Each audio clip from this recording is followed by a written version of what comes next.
can't say good evening. That's better. Let me go ahead and share. We are live.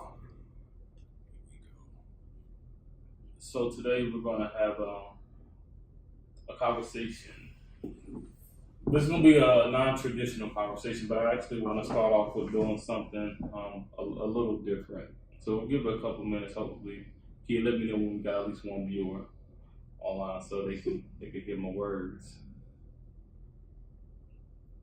But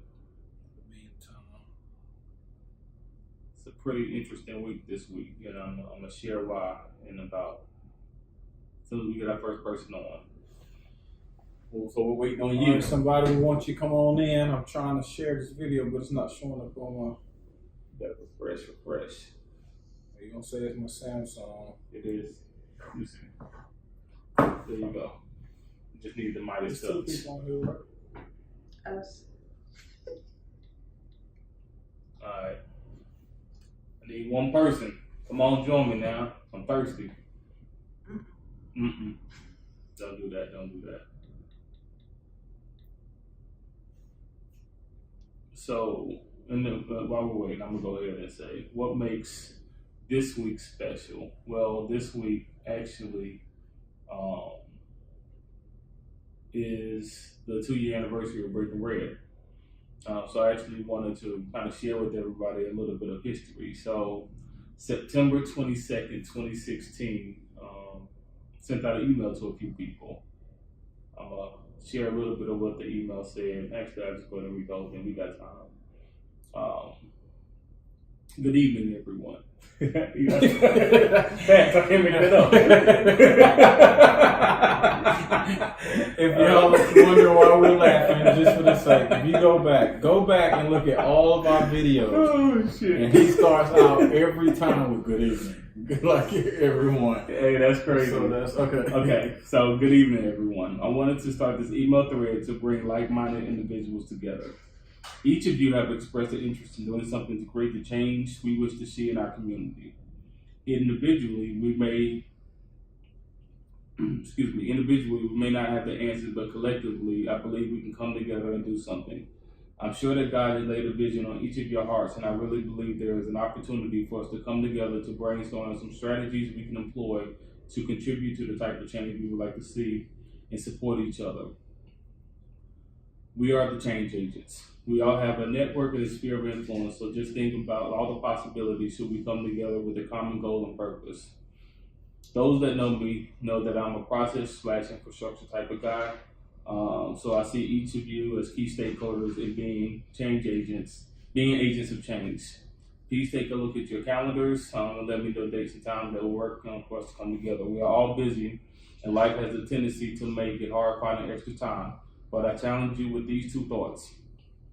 First, you make time for what's important. And 2, serving is never convenient. I'm invested in this for however long it takes.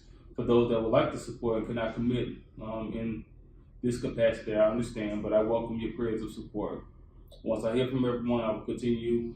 I will schedule time for us to come together. So what's really dope about that, that was, like I said, September 22nd. A week later, September 28th, we had our first Breaking Bread meeting. Okay. Now, we didn't know it was Breaking Bread at the time, but it was the first time that we came together. And the reason why I kind of wanted to bring that up is a couple things. First, I think we've done a really good job staying true to kind of the origin of what we kind of set out to do 2 years ago. But then 2, since today we want to talk about pain and hurt, and how do you process pain and hurt, and can pain and hurt be a positive thing?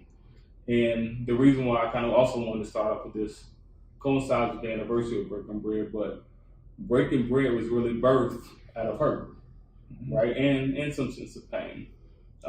It was in response to some things that were going on, right? So for that instance alone, I do believe that there can be some positive things that can come out of you being hurt.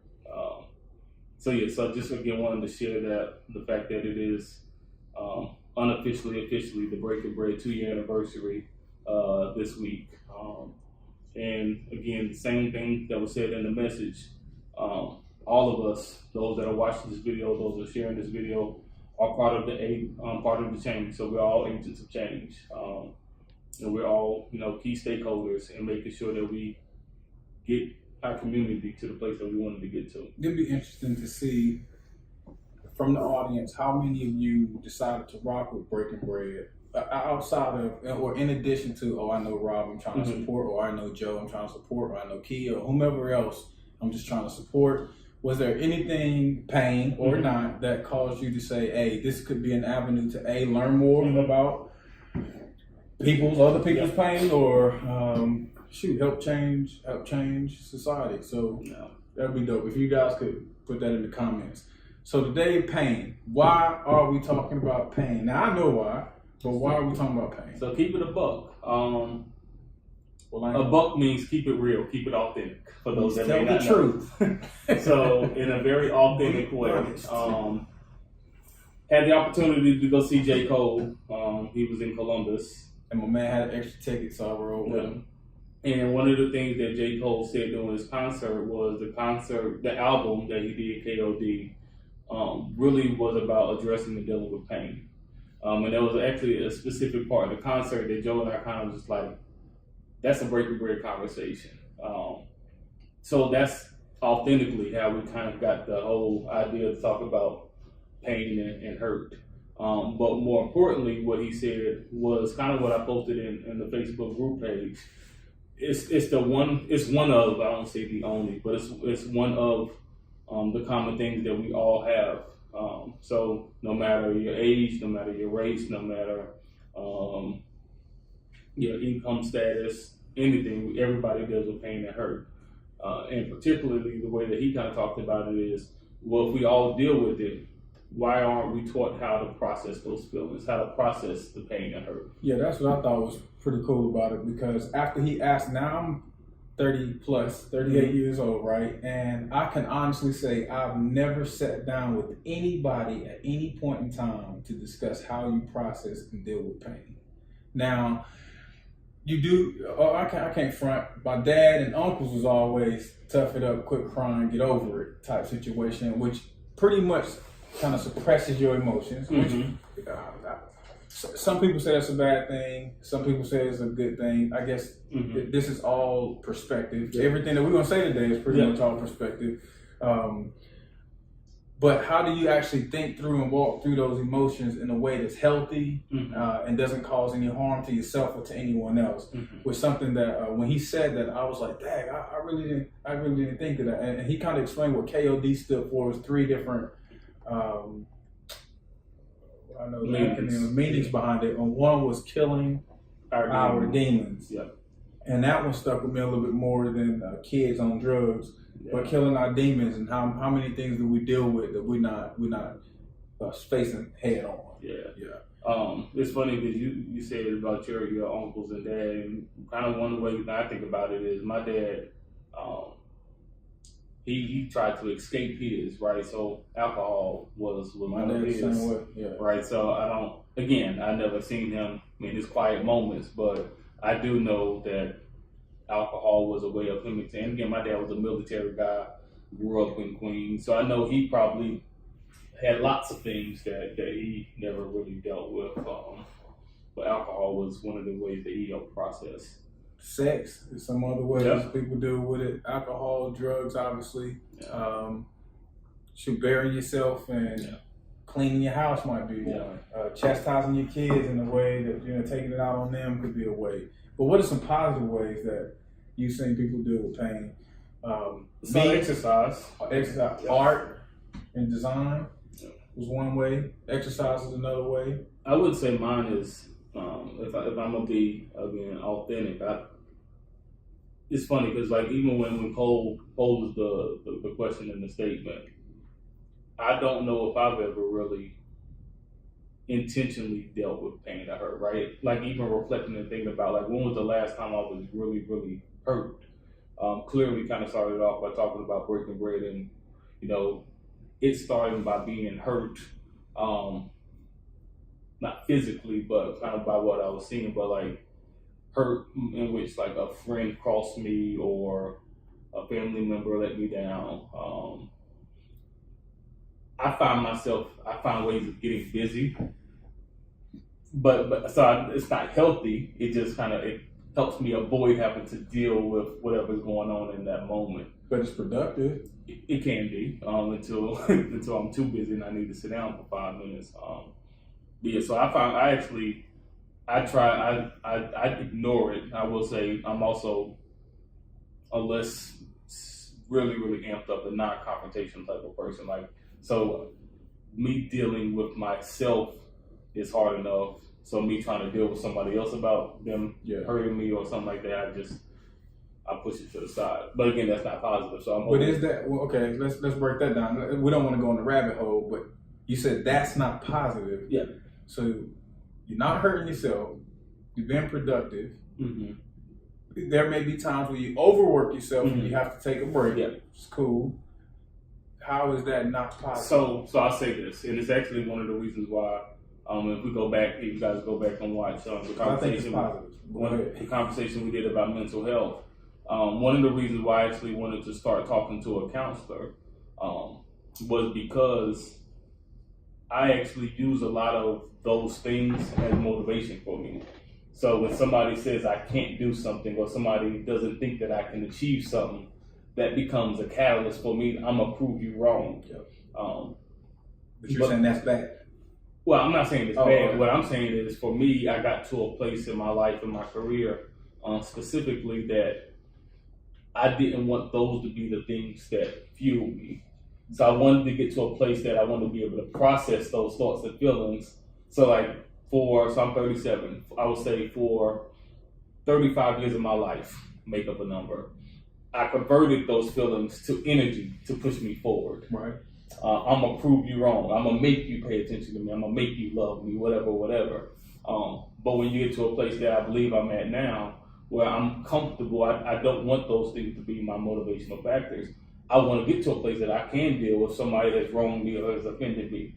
How can I deal with it in that moment so I don't necessarily convert that to a thing to fuel me, because I don't need that to fuel me anymore. Okay. Or I don't want it to fuel me anymore. So way off topic, but what motivates you? Is it just the point of getting something done, or as a service to the community? So for me, what motivates me now are trying to do things for the greater good. So example, the things I'm trying to do within my career are predicated on the fact that I've never seen somebody do the things that I'm trying to do. The things that we're trying to do in the community are predicated on I have, and collectively, we have experience that we believe we can make somebody else's path a little bit easier than ours. Okay. So it's 5 years ago, or even 10 years ago, somebody would have said, "You guys can't do nothing at Mifflin." A word, watch me. Watch me. Do this. Yeah. So with me, pain, I can't remember the last time I've gone through pain, except when my dad passed. Mm-hmm. And that was painful, and we had a close relationship. He wasn't in my life on a constant when I was growing up, and we actually got into physical altercations sometimes. Not on his point, but just me being disrespectful. Mm-hmm. Up until my teenage years. But after I passed my teenage years, and then I started getting into college life and parenting and marriage. Like he was really my ace. The guy. Right. And then so pain from the idea of not being able to just chop it up with him, so mm-hmm. just kick it, just hear his mm-hmm. authentic message. He wouldn't sugarcoat anything. Yeah. It was, I don't know how to explain it. It's just like your dad, but like your boy. But it ain't your homie. I don't know how to. So that hurt him passing. And then right in the midst of him passing, I was responsible, along with my little brother, mm-hmm. putting his funeral together. Mm-hmm. Which, dude, if you're a parent, man, write a will, have that stuff laid out so that your kid don't have to make those decisions, because you find yourself not really knowing what to do. Because mm-hmm. it's expensive to bury someone, but it's also something if you love somebody, you're like, man, all right, am I willing to go into debt for that? So anyway, long story short, I still don't know if I really coped as of today. Mm-hmm. If I work through that pain, because I don't really. To me now, it's like whatever. It's done. It's gone. It happened.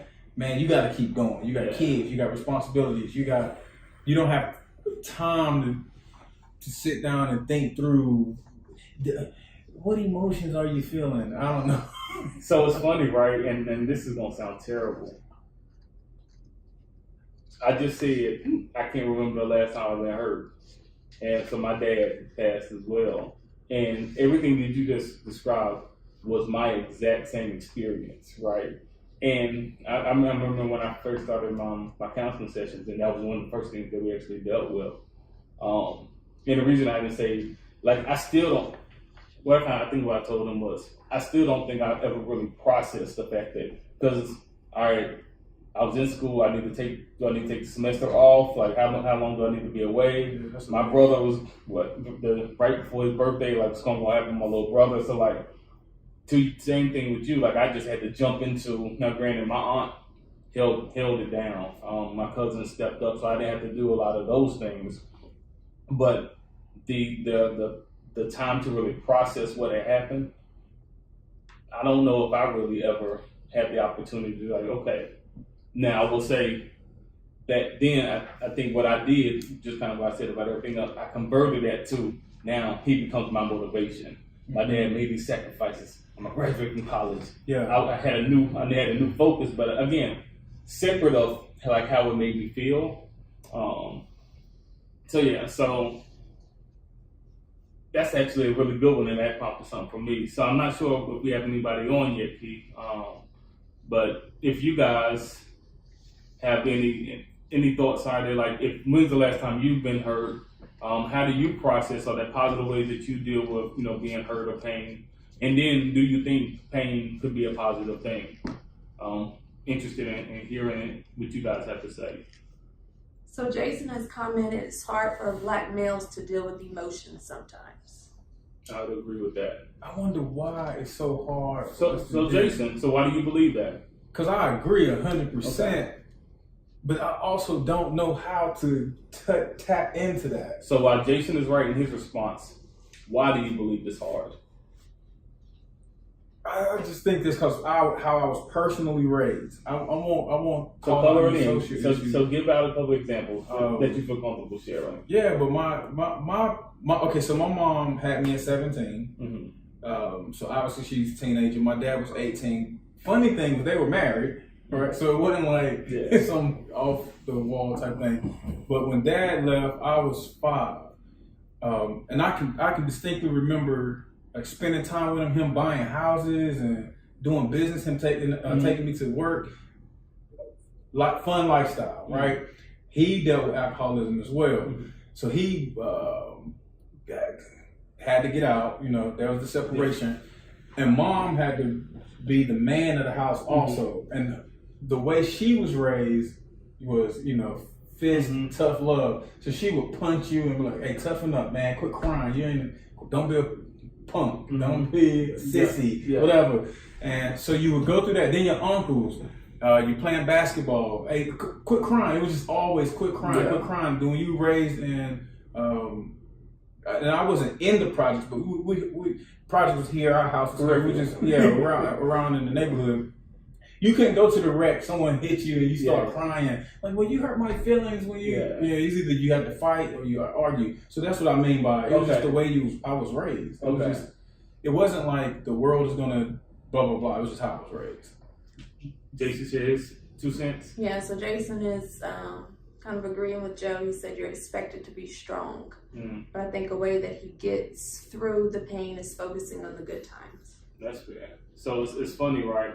And I'm gonna agree with everything you said, but I'm gonna color it in just from like me and Trey interactions, right? So me and Trey will be having a conversation where not necessarily around disciplining him, but I'm holding him accountable on some things that he didn't do, and there'll be times that he'll start to shed emotion, and for me, I'll say those tears don't do anything for me. So it's not me trying to say don't cry. But in this moment, like you crying is not gonna stop me from. So it's funny in preparing for this conversation. One of the things I kind of reflected on is should I allow him to express the feelings, get it fully flushed out, and then because But how would that look? the truth is, the tears aren't going to make me stop my message to him. Right. So, but will they help him process the message? I don't know. And I'm not gonna front. It's your house. You gonna do what you gonna do. But It's a conversation. yeah. So. But for me, it's like, nah, he got to start crying. But and it has nothing to do because it's only because I don't know the other side. I really don't understand. I don't know the other side. But the reason I say that is, and I was listening to your story, and that's what the example of, when me and Trey would have an interaction popped in, is by me shutting down, saying, all right, those tears ain't doing up for me. 10 years from now, 15 years from now, is he also going to be in the same position where he can't process thoughts, feelings, and emotion, and his feelings are being hurt because I was insensitive to how he was feeling in that moment because I was so focused on reinforcing the message that I was trying to lead him to get to. But I kind of like me not being emotional. Okay, wow. Because certain things won't get to me. Like when someone says, talk bad about me, Mm-hmm. it don't bother me. Okay. It's like I can care less about it. Especially in this day of social media and everyone gets to say something that don't like you or comment negatively, I don't care. Now, if you say something to me, I have a problem. So do you feel that you lack empathy? I think I empathize well, though. I think I can understand. I know I lack empathy. Well, I think I understand empathy. And I can sometimes put myself in other people's shoes and like, dang, I hate that happened. Let me figure out a way to help out. I don't think I lack empathy. But I also don't think I'm open enough to, I don't know, give yourself 100% to So something. vulnerable. Yeah, vulnerable. Gotcha. Yeah. Yeah, so I think I'm ice cold. Like I do lack empathy at times, and I'm also not vulnerable. So it creates this situation, and those that know me, like I'll listen to anyone's problem, but I'm not saying you got 5 minutes, like because my theory really is, and I wholeheartedly believe it is. I struggle with woe is me and playing the victim card versus, all right, now, how do you change that pain and that hurt? Because again, my mind goes to, I change that energy from negative to positive. It now becomes my motivation to do something. Yeah. But that's the way that I'm wired. I think what I'm starting to learn even through my sessions is I have this assumption that everybody has that same mindset. And I'm starting to realize that everybody's not built like me. Any comments, Kia? 2 comments. Ronnie says, when you have kids and responsibilities as an adult, you're forced to put your feelings and pain to the side. Mm. And then Jason wants to know, what if your spouse wants you to show some emotion? That's a good question. Like, what kind of emotion? What kind of dude? Okay, so Key, you the only female in here, so you have to help me understand. Now, I'm in a better position than Rob. I'm gonna keep it a book Because I can't understand empathy. Seriously, I can't empathize with people.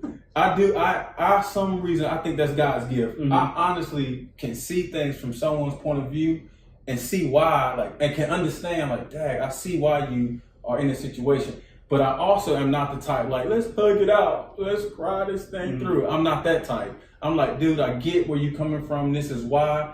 I understand that. But, okay, time to stop. Let's move forward. How do you solve it? So as a dad, that might not. Any woman on here and you too, Kia, what would be some emotions you would want a husband to show? Not that Rob isn't showing it. I know I'm not. We can keep it honest. What would that look like? Like a happy is an emotion. Mad. Emotions make you cry sometimes. Happy, mad, romantic. Those are great emotions that I show. But you know what's funny, right? I'm gonna let while she's thinking about her answer. One of the things that they talk about in church all the time, though, is I'm glad you didn't say this one. Love isn't an emotion. No, I don't think that's an emotion either. Love is a choice, right? Love is a commitment, right? So it's an action word. It's an action.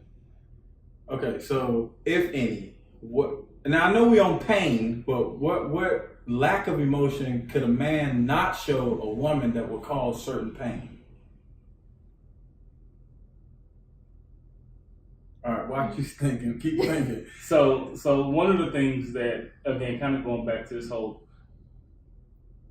and this again, it's not for the lack of being empathetic.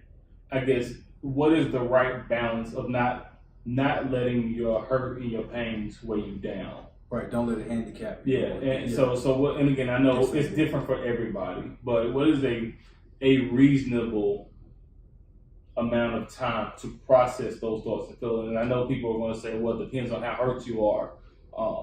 So I'm not trying to be an asshole with it, but like, make it prescriptive. yeah, and I know, it's not a one size fits everything, but I truly, for me, and this is where I'm looking for understanding. The way that I'm built and wired is I automatically convert those pains to like motivation. But then as I've kind of grown within my walk with Christ, I also have recognized that my pains and my sufferings aren't for me. They're for me to be a testimony to somebody else. So when he or she is going through something, I can share what I was going through and how he brought me out of it. Right. So for me, I also look at, pain and hurt is a moment in time. It's character development. What we're going to talk about at Linden is me paying tuition.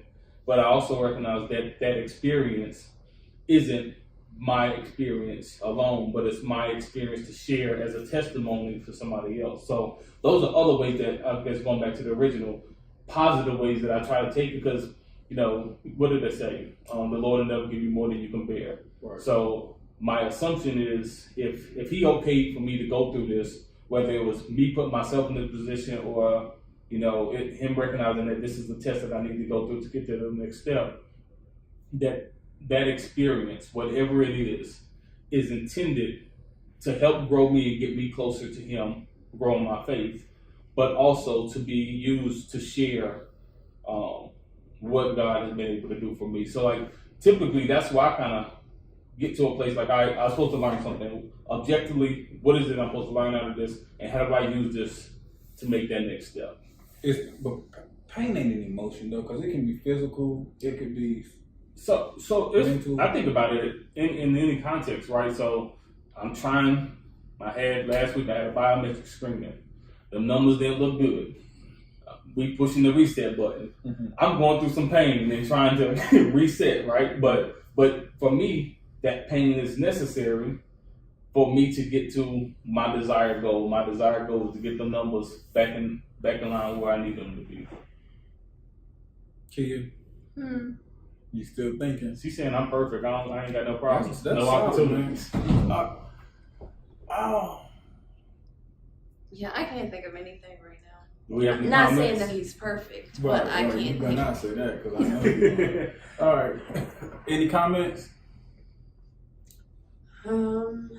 Jason says preach. I don't know what that's regarding. Oh, I get on my Doing a good soapbox. I get on my soapbox. Now, are there any pains that happens in life, but you rightfully can disregard?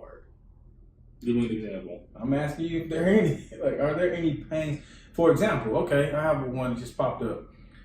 If you make a choice, deliberately knowing the consequences, the risk that you're about to take, say it's a relationship, say it's a job, whatever the choice is, you make a choice based on calculated risk that dating this person could result in hurt. Yeah. Because I know the situation they're in, I know whatever. And you make the choice and it actually happens the way you knew it would happen and it caused pain. Is that a pain where you should just, that was because of your choosing, disregard it, keep moving? I mean, I think that's experience, right? So I kind of go to your parents as a child will tell you don't touch the stove is hot, right? I've warned you. But then as a child, you touch the stove, but you had to experience it to realize it's hot. So I do think, again, no pun intended, there are growing pains. Like there are certain pains that I think one has to go through in their growth and maturity, right? So, and as much as a parent, a mentor, a big brother, cousin, aunt, uncle, whoever might try to guide you, I think there are. This is going to sound terrible. I think there are some necessary pains. I think there are some things that an individual must go through to gain perspective and appreciation. I think without going through certain experiences, not to say that you can't live a whole fulfilled life, but I do think there are certain things that you will never be able to fully appreciate. And I'm not saying, for you to appreciate X, you need to go through this, but tongue in cheek, you really won't appreciate heaven until you've gone through hell. Okay. Because if all you ever known was heaven, in my opinion, you might take it for granted. So again, I think there are some necessary painful moments that one has to experience to garner full appreciation for this thing. So the life that I live now is valued and appreciated because of how I grew up, and I knew what it was like to not have certain things. So now to have an abundance of certain things, I'm appreciative of those things. I don't know if that makes sense. No, it makes sense because it's funny you say that. It was my junior year in college. I lived a very fun life, right? I decided I need to make some changes. So I got saved, and I do that because of whatever. And I thought, this is my golden ticket. I will not deal with problems. I won't have tribulations. It's just gonna be smooth sailing. Yeah. It seemed like things got worse. But one of the verses that always helped me was, in this godless world, you will continue to experience difficulties, but take heart. I've conquered the world. That was one of those verses that I'm like, okay, time's gonna get tough. You're gonna go through growing pains. You're gonna go through those situations where you caused it, situations you were placed in. But that's okay. You can beat this. Yeah. You can go through. You can conquer it. It's been conquered. So that's what you do. So getting back to like positive ways. So I think hopefully we can all align on that. Sometimes pain is necessary, and pain and hurt can be positive. You may not see it and appreciate it in that moment, but that very pain or hurt can be your blessing or your setup for something positive in the future. And that might be what J. Cole was talking about. He deliberately said, don't run from your pain. You need to face it, deal with it, and get through it, right? I believe that's probably one of the learned lessons that we should take from this is, don't try to mask it. Don't try to dull it. I mean, if you're using it as energy to go do some great things, I really don't see how that's a bad thing, but hey. It's not. I think it's just. It can be better. It can be better, yeah. But I definitely don't think we should run from pain or mask it or like to try to drink it away, smoke it away, or run to pain. Right. You definitely don't run to pain. Some people do that, though. Yeah. Some people do that. But deal with it in a way that is healthy and can get you to the. So we're gonna stay there for a second because I don't want to overplay that. Deal with it. Yeah. Deal with it. See, that's that part. That's the language. Yep. I know. That's why I'm gonna hold us accountable. So those that are watching, I think it's very easy to be dismissive of pain and hurt. So I think what we're trying to do, and in this, I think it's gonna take all of us, the community, to kind of get to this. Deal with it. So how do we not dismiss somebody that's in pain or hurt? So with somebody that is being empathetic, right, that is going through pain and hurt, how do we support them in processing and dealing with that thing that hurt them or created the hurt? It's funny you said that. I typed these 4 things down, and this is definitely not medically approved or anything. This is just thoughts. Yep. One was uncover why you're going through this pain. Okay. Right? So explain that so that people can get it. So really assess why this is happening. Why this is happening, or See, why does why it is hurt it me? affecting you? Yeah. Okay. Why is it affecting you? Okay. Why? To me, you're allowing it to affect you. So is it more about understanding why it's hurting you, or why is it happening to you? I think it's a little bit of both, but Okay. mostly it's affecting you. Mm-hmm. I think you will get to a point, and that was my number 2 question. Is it a consequence of your actions or someone else's? Okay. Like, is it something that I could have prevented Mm-hmm. and avoid for the future? Or is this something that someone did to me? Okay. I couldn't have planned for it. It happened and it's affecting me. It's bothering me. Yeah. Now I'm trying to figure out, why is it bothering me? Mhm. Is it bothering me because I dreamed that this was the solution to X, Y, and Z? Or I imagined that Mhm. this is... So you had different expectations Right. than the results that you got. Right. Could it be that? And if it is that, was those expectations realistic? Was it something that you kind of put on that person Mhm. because in your mind you dreamed this thing? Or, Yeah. just working through that Okay. and really being candid with yourself. Honest with yourself. Yeah, just letting yourself know, is this, assessing it. And then the other ones, was your actions in your heart the best choice to make? So, Okay. though I'm in this situation, Mm-hmm. though it is affecting me, take responsibility. What did I do? How can I hold myself accountable? What piece of it am I accountable to? So hindsighting, like, Right. okay, what choice? How was the choice that I made impacting it? Could I have gone a different choice, or could I have a different possible outcome? Yeah, because there's many times I look back at something Mm-hmm. and I'm saying, "Dang, that was a sign. That was a sign. That was a sign." I could have avoided. I believe God opened up the door for me to see, "Hey, don't go that way." Mm-hmm. But I wanted that thing so bad, I Mhm. decided to go that way, the way I thought I should go. And when I got it the way That I worked to get it, Mm-hmm.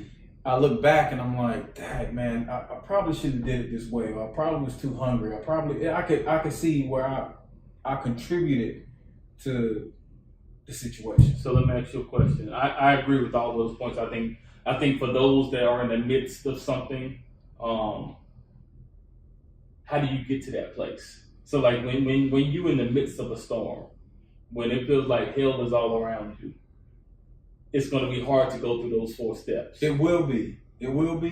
But I think that's part of the process, Okay. right? I mean, some go to counselors. Some can sit down, cry out, Mm-hmm. right? Get all the emotion out, and then take an hour, 2, 3, 4, 8, 12, 2 days, a week. It doesn't matter, and just ask. Kind of force yourself this and create a new habit and behavior to just think through these things and just being candid, writing it down. And have you ever seen a mind map? Mm-hmm. And you write the thing in the middle, and then you draw a line, and you write something, and you kind of think through it. Just doing like a little mind map. But what I'm trying to say is, even in the midst of the storm, your habit right now is to sulk and not deal with it and just remain in the pain for X amount of time, which is not necessarily a bad thing. Yep. So I'm not saying that you shouldn't do it. But what I am saying, in that time of grief or whatever you want to call it, man, are you really assessing the situation to see how you can get to the other side? Or are you expecting someone else to pull you to the other side? Which isn't a bad thing, but that becomes a dependency. Yeah. So what I hear you saying, most importantly, is time is relative. So take the time to process those emotions out, but in the midst of processing, do kind of a self-check and analysis. Yeah, be deliberate with your process. Okay. Again, Experience-based. It's experience-based. It's just something that could potentially hurt. Any feedback out there, Kia? Any comments from the community? Jason was just posing the question, how do you deal with pain but move on from it? So I think we just touched on that. I think I want to add a little bit more to what Joe said. I think important also to keep in mind, in my opinion, is once you have started to move on, how do I want to say this? Have access to it for when you start to see the signs of what you went through with somebody else, so that you can share your experiences and what got you through that storm with somebody else. And I know it might be hard because it might force you to go to a place that you don't want to go to if you truly are trying to put this behind you. Give you an example. The one that comes to mind, when my dad passed, while I was in college, again trying to do everything, moved on.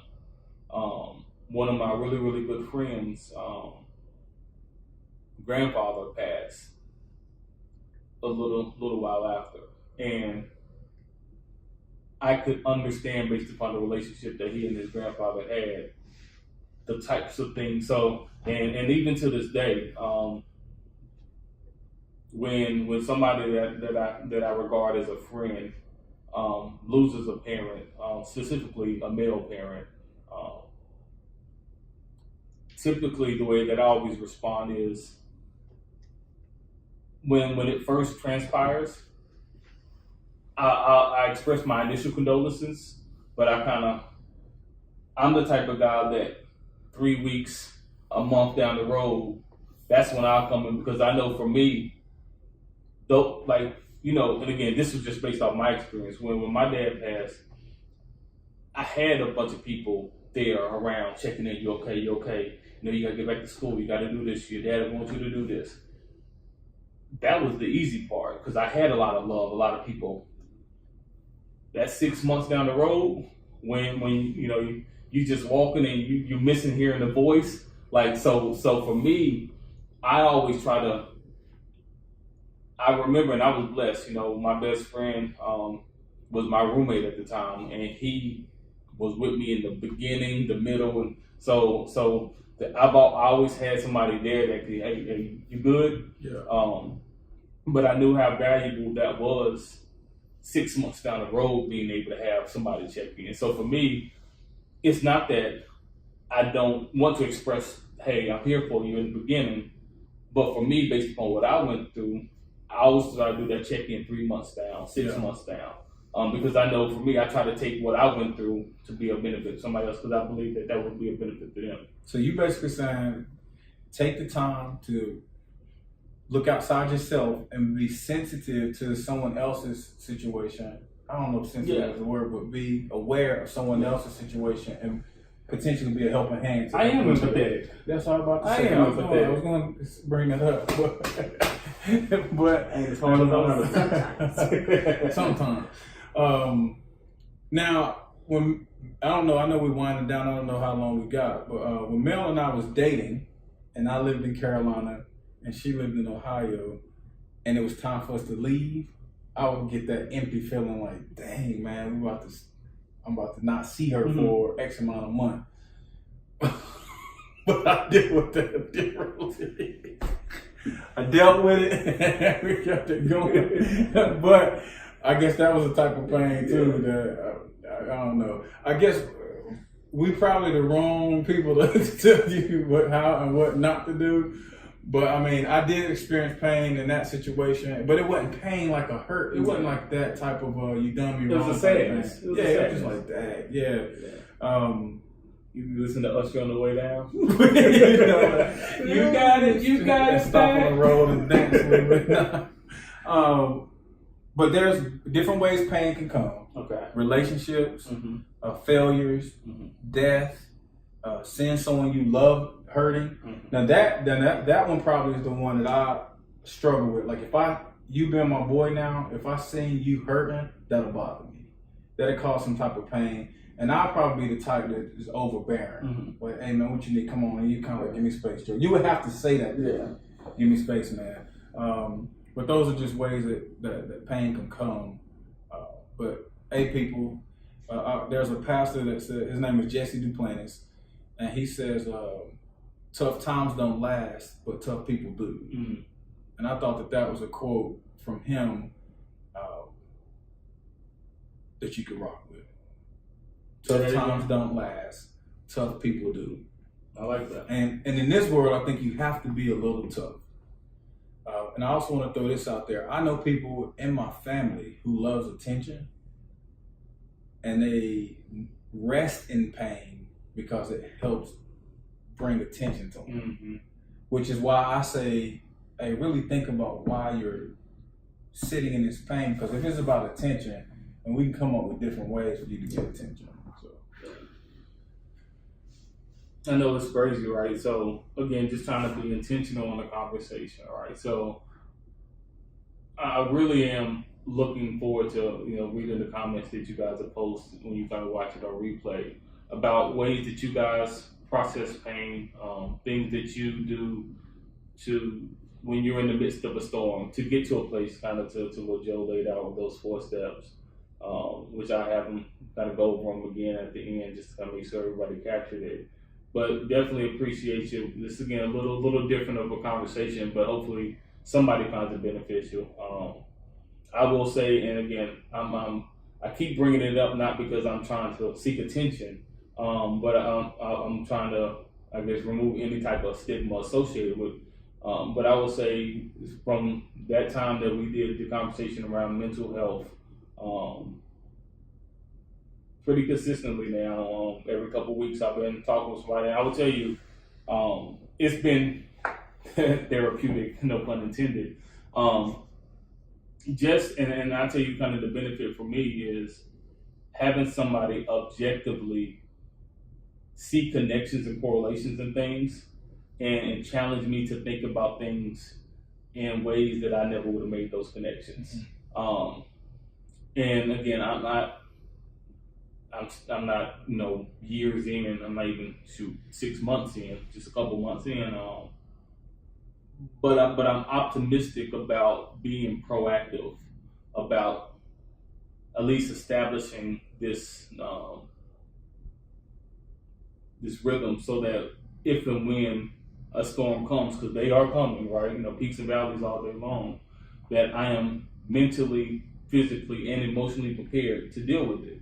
So that hopefully, again, I know time is relative, but I'm able to process and really objectify what it is I'm trying to learn out of this, or what is it intended for me to learn out of this situation.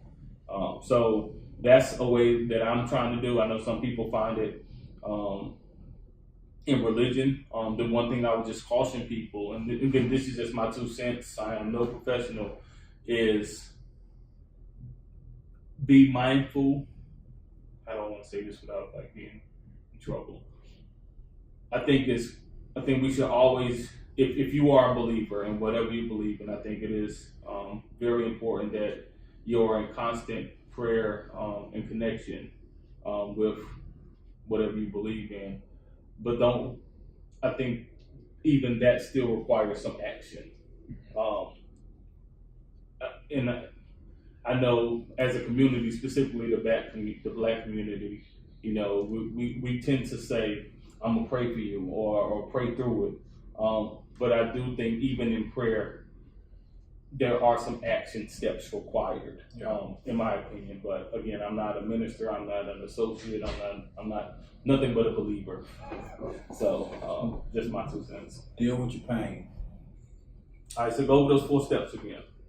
Hey man, For I don't people. know if these are, Hey, it's something. It's something. These are good steps. If you don't Hey, like them, don't try add to to sue them. me, because I don't know if this is gonna work. Breaking bread, not endorsed abuse. Right. Provided by Joseph Brent. And Joseph Brim don't support these views. These are just ideas. All right, uncover why you're going through this pain. Really dig deep to and ask yourself over and over why. Is this a consequence of your actions, or is this something someone has done to you? And then, was your contribution? Take accountability. How could you have been accountable to the situation happening? And again, if it's something that someone has done to you, there's still a level of accountability for you to allow whatever that is to happen. So try to block it out. And then again, tough times. What did I say? Tough times don't last. Tough people do. And then one thing that Rob said that I thought was dope, and it's actually biblical, so he might be a minister, pastor, something at heart. We might want to push him to get his doctorates. It said, stoop down and reach out to those who are in pain or oppressed. But that's my last words. Positive ways to cope with pain. man, think of ways that will not bring harm to yourself and to others. And when I say harm, I'm saying short-term harm or even long-term harm. Don't, cope with ways, figure out ways where that can't happen. And if that isn't happening, I'm gonna just chop it up to being positive. That's a positive way to cope with things. I will say too, and I don't want to downplay this either. If you are going through something, hopefully you have people in your corner that you feel that you can trust, that you can confide in, that can help you get through. So we are people that are always seeking out belonging and wanting to have a genuine connection. So if you find yourself in the midst of something and you can't find a way to pick yourself up, it's okay to reach your hand out and say, I need help. Don't let pride and don't let ego be the reason why you stew in it. If you recognize that on your own, you can't, it's perfect. I think it's perfectly acceptable to reach out. And again, if you're a believer, you can do all things through Christ who strengthens you. So I kind of lean on that heavily because, again, just know that if you find yourself in a situation that seems to be more than you think you can bear, it's perfectly acceptable to reach out to him and say, hey, I need some help. And hopefully you have somebody in your corner that's willing to help you get to where you need to get to. One of those, again, breaking bread, tough conversations, but have them. Yep. Gotta have them. So join us in 2 weeks. If there's a topic of conversation you'd like to bring to the table, definitely let us know. Looking forward to reading the comments that people watch this at their convenience. And women, if there is a way, seriously, I want to know as a spouse. He want to know. What ways am I, as a husband, do I supposed to? What was the question? Show emotion. Show emotion that could potentially bring pain to your wife or loved one or spouse or whatever. And then inverse, husbands, Yeah. the same for wives. There's some things that I would love to hear. Yeah. Cool. Until next time.